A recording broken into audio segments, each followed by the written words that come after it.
Hey everyone, welcome back to the blog. Today I have a special guest, very best man of the organization, Vertesia. His name is Jonny, and Jonny and I just like to bounce ideas. And today we have a topic that we're both super fascinated by, and the idea really is like a new way of working. How does the way that we as architects and engineers, how are we changing the way that we address problems, that we solve problems, that we find solutions? And Jonny and I both have a little bit of a demo or like giving you a sneak peek into something that we're working on to give an idea about how the Vertesia as an agentic AI platform helps us to build new ways of working and come to solutions very fast. Jonny, you want to kick it off? Yeah, you want me to show what I have? Yeah, sure. Yeah, let me grab it. Yeah, so this was an agent I was working with. Ignore the name. This was for a demo, but essentially what the agent does, I'll go ahead and show the UI and we can then look at the back end. But the whole idea behind this agent was, can you see the screen? Hmm. Yeah, so this says finance and accounting specialist. That was just for a demo, so ignore that part. But basically, the idea here was because I was thinking through, right, how are agents different than typical workflows? And typically, what I'll do is I'll go. I should say what I've historically done is go to an agent with a request, and I say this is what I want you to do, and I'll maybe put step-by-step instructions in there, but it's all done in natural language. And so what I was trying to do was take a little bit away from um, me telling the agent what to do and letting the agent take a little bit more of the lead because Right. Steph is Awesome. as you and I have seen, it's very much we'll work with agents and it's like, hey, you got this wrong. Why did you get this wrong? And then it explains it. And then you're like, oh, okay, well, how should I instruct you differently? And it's kind of going back and forth.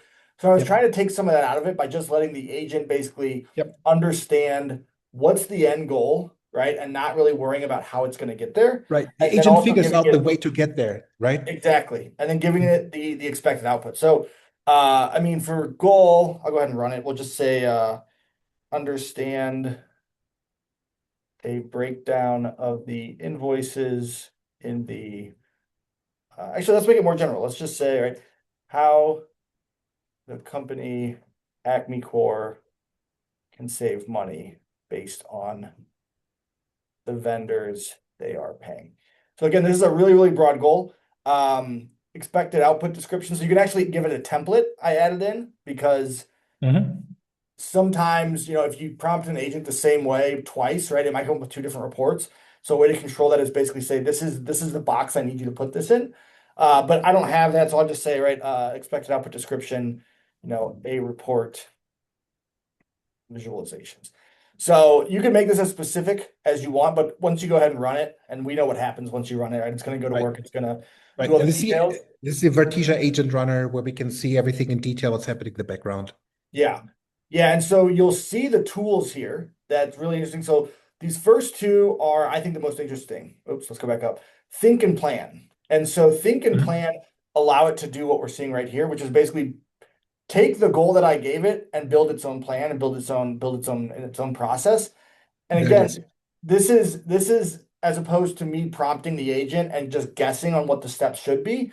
The agent understands its internal system better than I do. It understands the tools it has better than Right. I do, which is kind of crazy. It's almost this introspection that these agents have now.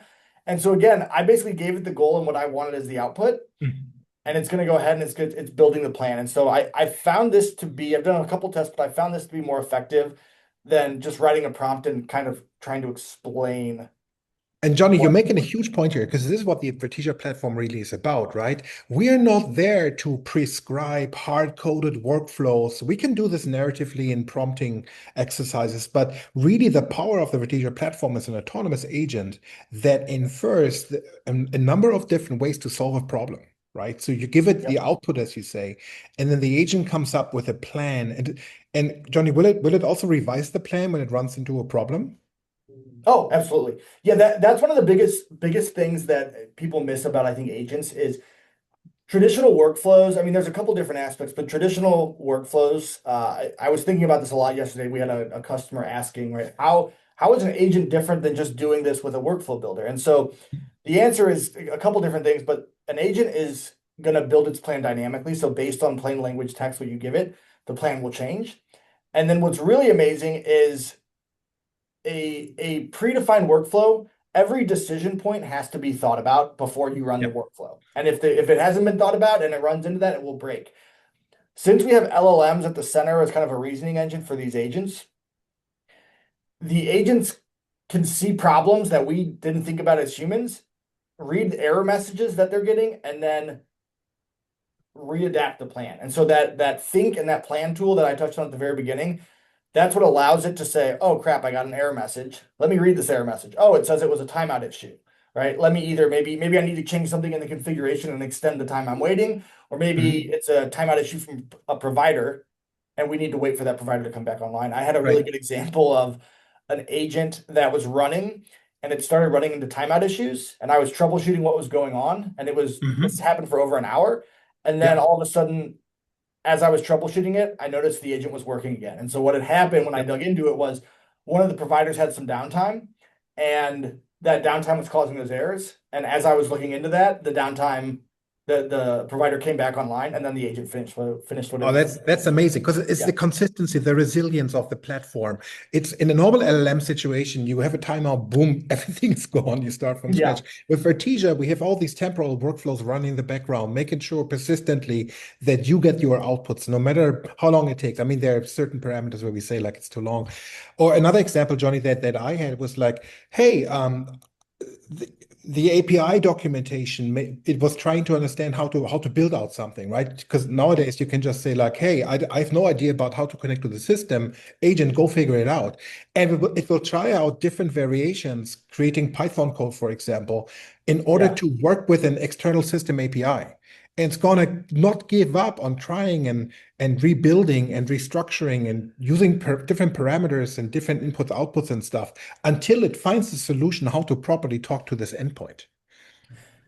Yeah, and it's very similar to how people work, right? It's like if you think about a Mhm. workflow, it's all deterministic. If you think about how a human works, you Yeah. could give me a task, right? And I might think in my head, I'm not gonna maybe I write it down, maybe I don't, right? But I'm gonna say, okay, I think I'm gonna do about these four steps, right? I'm gonna look at everything, I'm gonna kind of analyze the general patterns, right? And there's things I'm doing while I'm kind of coming through this plan, but if I run into an issue, right, I'm gonna use my brain and I'm gonna think through. And again, I think it's important that when I'm thinking in natural language, which is Yeah. how these You're agents, digging into it, right? yeah, which, Into which the is how these problem. agents work. And so Yeah.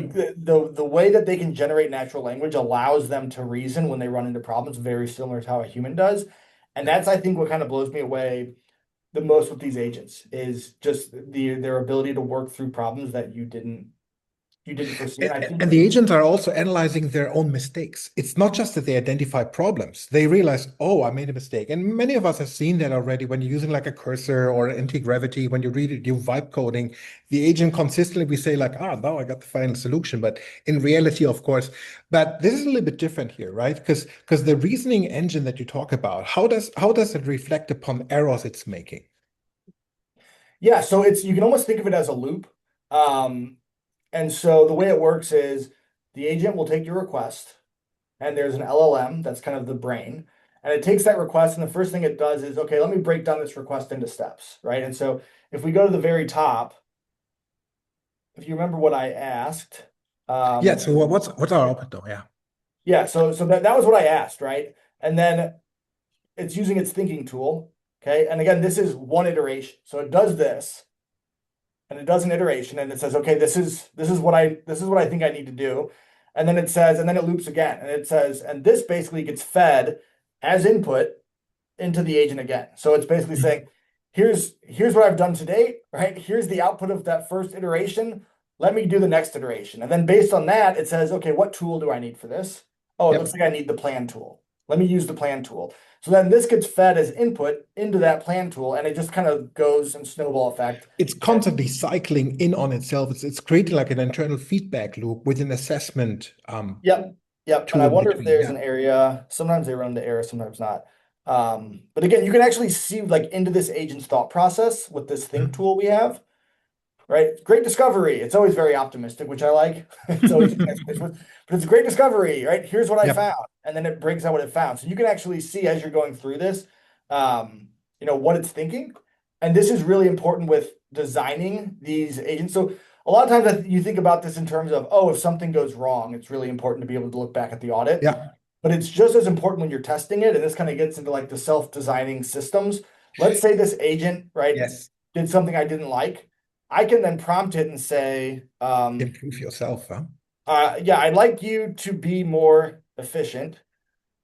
Analyze your prompt and tell me how I can refine it Huh. uh, to make So, you so now you're more asking this effective. agent not just to look at the output that's created, but you say, go back to your source, understand the prompt that I gave you that I created in the first place, which we're not seeing here right now.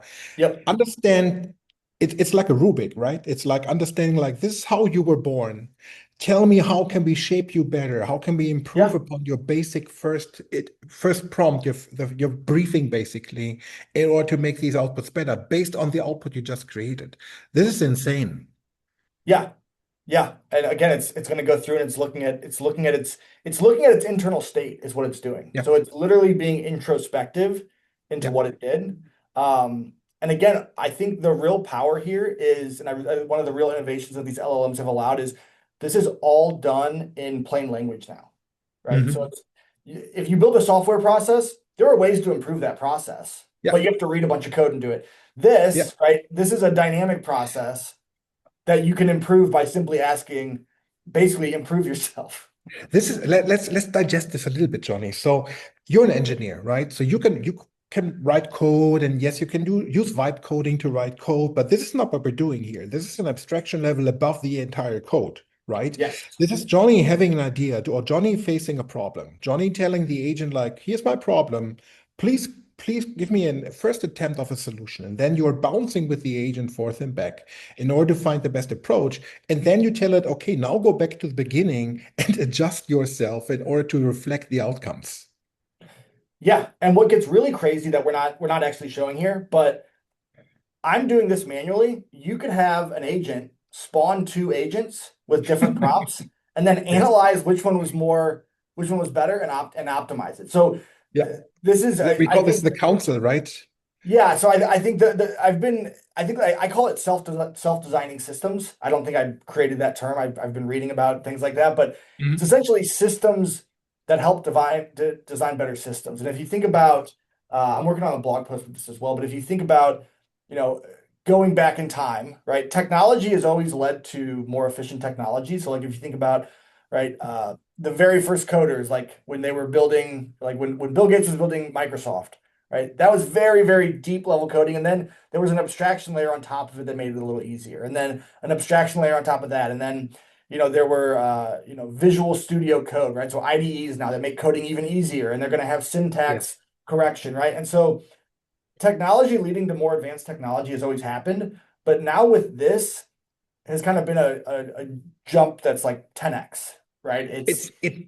It's crazy how we think how suddenly this concept of emergence comes into play, right? Yeah. Self-regulating systems. If you think about an organism, right, where you have individual components such as cells in our bodies, right? Each of these cells is an organism in itself, right? But they all together start working, but they are sort of independent in the way that they are doing their job. And this is something similar that's happening here now. It's like you're improving on something is improving upon itself, but based on testings and outputs it's getting from the outside or from the interfacing with other data points here technically, right? Yeah. Because you gave it an input, and based on the input, it's improving itself because it knows an expected outcome. Yeah. Yeah. This It's is mind-blowing stuff, mind Johnny. blowing is something I use every day of How my does life. it change the way that you as an engineer work? Because this is now, as you said, tip of the iceberg. But in order to create a new solution, how do you approach these things now? Yeah, so a lot of what I do is I almost think of it as like reverse engineering, but again, I'm doing it in plain language with an agent. And so I had a customer the other, I think it was last week. They had a bunch of data that needed to be analyzed, And I come from a little bit of a data analysis background. I've worked in, ETL and a lot of like, data science adjacent fields. Um, and so it was really surprising to me because the way that I would have done that historically would have been, to explore the data, but I would have done it writing code and trying and using Python scripts and trying to understand. And it would take a really long time to even understand what the data is of, what the gaps are. Um, and so what I did was I gave it to an agent and I basically said, explain this data to me, explore the data, tell me what's there, tell me what's not there, any gaps, right? And then based on this, what kind of analysis you can do. And so instead of, I think, working, you know, uh, I guess I'll call it, forwards in terms of taking the Mhm. data and then saying, this is the analysis and almost trying to like fit a square peg in a round hole sometimes. Like, I'm going to do this Mhm. analysis on this data, and maybe it's not the right analysis to be doing. And so what I've Mhm. done and what I typically do now is I work backwards and I Yeah. say, hey, Yeah. here's the input, right? I'm kind of wanting this as the output. What should I do? And again, the agent analyzes the data. And then it comes back to me and it says, here's, this is, Yeah. purchase data, marketing data. It could be, Yeah. stock data. It doesn't matter. And then it's basically, let me let me tell you now what the next best steps are. And so it's Yeah. basically like working with a really intelligent data scientist in doing this. And again, I use this process for building agents even, right? I'll tell Yeah. an agent, I want to build an agent that does this. Like I did this with the knowledge agent we were working on where we're trying to have And it. agents are really the agents help us to do things, but now these agents can improve upon themselves, and these agents can actually help us architect entire solutions. And that's Yeah, something I just want to show you a little bit, something I'm working on right yeah, now. Um, so allow me to share my screen. So this is basically a client came to us and they want a system that allows to do translations, right? And I'm going to black this out here. So what they really gave us was like a very big set of files that they got. They're called TMX files, memory translation memory files. Never seen them before. They're basically a bunch of complex JSON object files, and no, not JSON, XML files that have a lot of complexity in them with themselves. I never heard about that. I have no idea how systems, translation memory systems would work, all of that, right? So here's what I did. Listen me out. Hear me out. So I took these 20 files that I got from the customer. I put them into the agent. I said, like, first of all, consolidate all of these into one file. It's way too many, right? And also give me an Excel output because I have no application to run this, right? So to start making sense of the data itself, structuring, easy enough. But now I said, okay, as a next step within the same prompt, I said, like, okay, go out and do research. Understand how does translation memory work? How do systems out there work? What is a typical workflow? How does the matching work within that? How do you identify terminologies in there? And really come up with a plan for me how I can build a solution for this, right? And this is where Vertesia just like took it the whole 9 yards. And I want to show you just the tip of the iceberg. Of course, this is my current work. But in first place, it consolidated all of that 17 files into one structured document, which is already a huge task. Vertesia did that within 3 minutes, I think, which is huge. The second one is it started building a database design. I don't want to just create like a copy of an Excel document. I want to create a database, right? So that's the next thing that it did. It abstracted the workflow, the way that things work, and it aligned that with the way that it saw from the structure of the output data. Similar thing what you said, Jonny, right? Working backwards. It's like reverse yeah. engineering from the output. We're reverse engineering to the beginning, right? So creating the underlying database structure and relational tables and all of that. And then also giving me comprehensive workflow charts that I can now start iterating on. I don't have to start from zero, right? And here, just to give some ideas about what that looks Real, like. So, real quick yeah, stuff, but before you go into go the ahead. workflow, is it safe to say that this is a task? Because again, this is important. It's not just that it was more efficient to do, it was much quicker, right? But Yeah. is it fair to say this is something you wouldn't have been able to do on your own without Well, the if I idea had, by I doing would this? have been able to do all of that on my own, but it would have taken me weeks. It would have taken me Okay. weeks to obtain that knowledge, to dig into the topic, become an expert in it, understand the complexities, understand how these systems work, abstract all of that into a high level sort of plan, right? And then come down to a level. Just look at the complexity of this database that's creating here, which takes into account versioning, timestamps, approval process with different review states, different stakeholders, candidates, segments, as it's called in this jargon, right? So it's doing a whole lot of things here, combining all of that, not just into a database table, but also into a methodology to understand how does matching work when you have a piece of text and you want to match that against the translation memory. How does the math work behind that? How do you create the hash? So it's turning all of that into not just a structured document, but also technically already into SQL queries, into Python code that I would need to implement, and into a certain prompting. And then look at this here. This is the entire process and workflow it abstracted. And again, it did that just from some output data of an XML file that was thrown at me, right? And I just gave it the like, here's my plan. How do we get there? And coming back to your point, the platform figured out entirely how all this is supposed to work. Is it 100% there? Of course not, right? But it's Yep. like it's a basis for me as an architect to review, to discuss, to get into the details. But here comes the crazy part, right?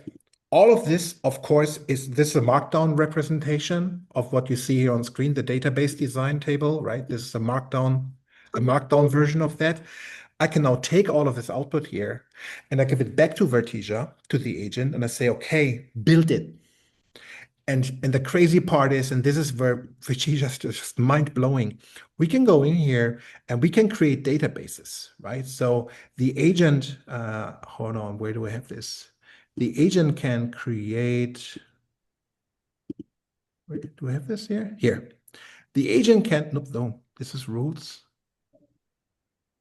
Oh, I'm on the wrong environment. yeah, you're in your class. Here we are. So the Yeah. agent can automatically, agentically created databases and managed SQL databases. This is one of our latest features, Jonny, right? When Yeah. this came out like a few weeks ago, I think I wrote an article about it already, how we can use this to analyze data, what you said, like data analytics, working with somebody. It's filling it and managing a database. But in this case here, I would be going in now and say like, okay, based on the outputs, go and create the structure of the database the way that you planned it. Give me all the agent integrations that I need in order to create my agents and prompts and and how it integrates into the Vertesia Studio, how I built this out. And it could basically, coming back to the initial point, it's the system building itself with your guidance. Yep.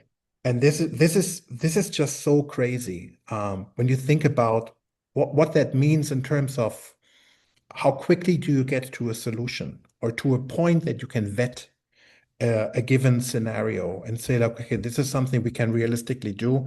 Here's the effort we have to put in. Just to estimate the effort of doing that, Jonny, how long do you think it would have taken you without Vertesia? I mean, so the thing that this is why I asked the question earlier of can you do like did you know how to do this stuff? And you said yes, but you'd have to learn stuff. And that's I think that's the big piece, right? Doing it alone takes a lot of time, Yeah, but there's no way to have like I can write Python code, I can write SQL code, I understand Markdown, right? But to actually get everything accurately and successfully have it render, I mean, that alone would take multiple days, right? And that's after I've learned how to do it. And so I think that's the thing is it's such a force multiplier in terms of what I can do by myself with my limited knowledge. And again, I can go and I can learn new skills, right? I learn new skills all the time. But then it's every day. Yeah, it's okay, well now I have to execute on that, right? Now, oh, that didn't work. I'm getting an error. Let me execute on it again. And so it's a lot of iterations. And I think this just allows us to iterate much faster and experiment much faster. Because like you said, what we were looking at, it's probably not 100% correct, right? But you'll be able to get to 100% correct a lot quicker than if you were to do everything from scratch. I mean, this is stuff that literally takes teams of people, days, weeks worth of work. And you yeah. can now do it by yourself as a It doesn't solution. mean we work less now, Johnny, right? And maybe that's a topic for next week because we're coming Yeah. to an end here now. It's about how we are becoming super shepherds of a number of agents that we are now overseeing and having to make assessments, which we are able to do because, of course, of the skill sets that we have and the jobs that we have. So it's not about replacing people necessarily, but it's becoming superpowers that you are able to supervise. Yeah, Okay. I think of it turns everyone into a manager. And I think that's a good topic for next week too, stuff. But it Yeah. makes me feel like I'm like a product manager now, right? I'm a product Yeah. manager. I'm a manager of many things because it's Yeah. a You higher wear level of different thinking. hats, right? Yep, and I'm organizing it rather than having to do the grunt work Yeah. myself. Let's not even start thinking about agentic project management, which is something we've started working on. Yeah. So much Anyway, to cover. enough for today, Johnny. Yep. Thank you so much. This was great. I can't wait to talk to you again next week. And thanks to everyone who's been watching this. Thanks, Johnny. And Yeah. Thanks, see you everyone. next week. Bye.